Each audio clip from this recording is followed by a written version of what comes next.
Olá, tudo bem? De coração, espero que sim. Mas acredito que esta tenha se tornado das perguntas mais delicadas em nossos tempos, nesses dias de pandemia, neste mais de um ano de pandemia. Por quê? Porque fica difícil responder como estamos.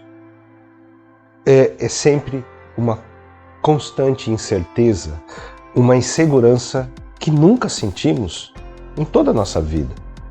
Será que voltaremos ao normal? Mas o que era o normal? Será que o normal não tinha muita falta de cuidado com a higiene? Será que não foi por causa do normal de antes que a pandemia se tornou a realidade como tem sido? Será que aprendemos ou aprenderemos algo enquanto sociedade? Aparentemente, até aqui, parece que não, porque o cenário foi ficando cada vez mais complicado. Afinal, será que o pessimismo estará sempre presente em nossas vidas? O futuro precisa ser tão nebuloso? Fique comigo, que essas questões estarão na nossa pausa para a reflexão, que começa agora.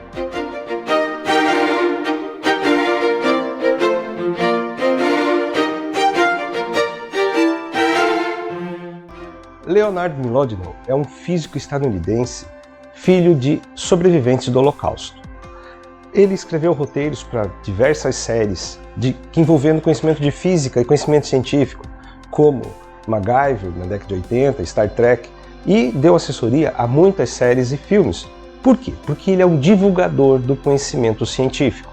Suas maiores contribuições são suas obras que reúnem conhecimento científico com divulgação e análise desses trabalhos. Ele teve parceria escrevendo obra com Stephen Hawking, A Brevíssima História do Tempo, e teve outras parcerias com outros autores. Mas seus trabalhos, como A Janela de Euclides, em que trata sobre a matemática, O Andar do Bêbado, em que é um inventário sobre estatística, falando do papel do acaso, Subliminar, em que reúne um monte de experimentos feitos e trabalhos divulgados sobre a psicologia e a mente, principalmente o papel do inconsciente. De Primatas a Astronautas é sua obra em que trata sobre a saga do conhecimento humano, como que emergem as ciências, como que elas vão tendo forma e que maravilha é essa, até chegar ao nosso tempo. Seu último livro, Elástico, é um tratado sobre o pensamento flexível. Você já ouviu falar de pensamento flexível? Infelizmente, nós sabemos muito pouco, apesar de ser parte de nós. Aprendemos sempre o pensamento analítico, que é o pensamento com base mais racional e que, segundo a própria descrição de Leonard Mlodinow, é um pensamento que acontece de cima para baixo. O pensamento flexível é de baixo para cima. Ele é um tratado sobre a criatividade, a capacidade de pensar diferente e que nós, humanos, temos de não ficarmos presos no tempo. Em seus trabalhos, por exemplo, tem o caso do bilhete da loteria espanhola. Isso aí é um primeiro caso apresentado no Andar do Bêbado. O bilhete terminava com o número 48. E o ganhador, dando entrevista, explica por que ele comprou um bilhete com o final 48. Nas suas palavras, sonhei com o número 7 por 7 noites consecutivas. E conclui, 7 vezes 7 é 48. Se ele soubesse a tabuada do 7, talvez não ganhasse o prêmio. O papel do acaso aí é significativo. E nós não percebemos o quanto o acaso faz parte da nossa vida. Em Subliminar, Mlodinow traz o exemplo da fila do supermercado, em que nós, entrando na fila, a gente acha que a fila ao lado vai muito mais rápido. A gente olha dos lados, sempre a nossa fila é que está lenta. Qual a explicação disso? Todas as vezes em que entramos na fila do supermercado e ela vai rápido, muito mais rápido que todas as outras filas, nós não paramos para pensar, nossa, a minha fila é mais rápida do que as outras. A gente só presta atenção quando a nossa vai mais lenta. Então a tendência é prestar atenção quando a coisa dá errado. E quando dá certo? Quem fica pensando no que dá certo? Então a gente não deve nem se atentar à desgraça, nem se manter na ilusão. Existe um meio termo. Isso é pensar de forma diferente. Isto é ter o pensamento flexível. Reconhecer que a vida natural, a vida no mundo, ela acontece. E ela tem seus meios, tem seus mecanismos. Nós temos condições privilegiadas no mundo natural, até onde sabemos, de sermos os únicos que podem ter o pensamento racional potencializado, com compreensão complexa, com mudanças do cotidiano. A longevidade humana é fruto disso. Há 20 mil anos, um pouco mais, a expectativa de vida, por diversas razões, do ser humano era em torno de 20 e poucos anos. A expectativa de vida, hoje em dia, já está na casa dos 80. Olha quanta evolução! Isso não foi porque a vida natural, mas nossos modos de vida. Há 100 anos, mais ou menos, no Brasil, a expectativa de vida era em torno de 30 anos. Por diversas razões. A questão ali, muito possivelmente, girava em torno de detalhes, por exemplo, a água não tratada, os hábitos de higiene não reconhecidos. Então, o conhecimento humano não é qualquer coisa. Ele nos leva à longevidade entre tantas outras maravilhas. E talvez pela longevidade que a gente passe a ter uma explosão maior de pessoas no mundo. Claro, nós estamos aí com 8 bilhões e num futuro não muito distante a gente deva chegar a 9, 10, 11 bilhões. E aí potencializam-se os problemas.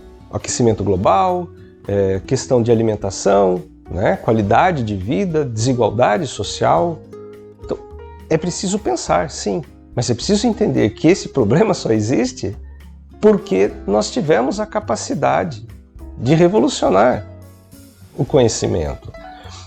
A genética humana, ela diz muito sobre isso. E a maravilha, por exemplo, da fecundação de um óvulo por um espermatozoide, uma coisa minúscula, milímetro, menor que milímetro, que se torna um ser humano de 1,90 m, né, pesando 80 quilos, com todas as condições, órgãos, todas as células, a partir de um óvulo, uma célula fecundada por um espermatozoide.